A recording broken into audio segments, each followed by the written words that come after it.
नमस्कार, सुप्रभात. मी सेजल पुरवार. या बातमीपत्रामध्ये तुम्हा सर्वांचं स्वागत. आणि बुलेटिनच्या सुरुवातीला बातमी दिल्लीतून आहे. दिल्लीमध्ये भूकंपाचे मोठे धक्के जाणवले. दिल्ली, नोएडा आणि गाझियाबादमध्ये हे भूकंपाचे धक्के जाणवलेले आहे. 4.1 रिश्टर स्केलवरती भूकंप जाणवलाय. सकाळी 9:04 हे धक्के जाणवलेले आहेत. साधारणतः 10 सेकंद दिल्ली या ठिकाणी हादरलेली होती. दिल्लीमध्ये 9:04 हे भूकंपाचे धक्के जाणवलेले आहेत.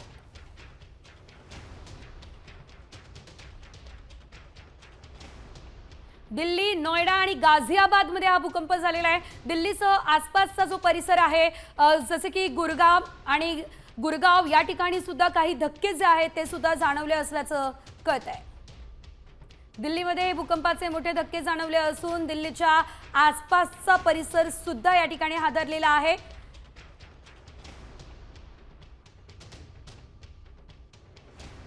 गुरगाव आणि गुरुग्राम या बाजूला सुद्धा काही प्रमाणात भूकंपाचे हादरे जे आहेत ते बसलेले आहेत.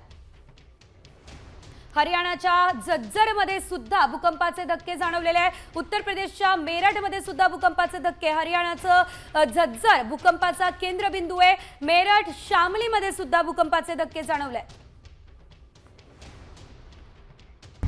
आता isakal.com आहे देशातील नंबर 1 ची मराठी न्यूज वेबसाईट. प्रत्येक अपडेटसाठी isakal.com ला नक्की भेट द्या.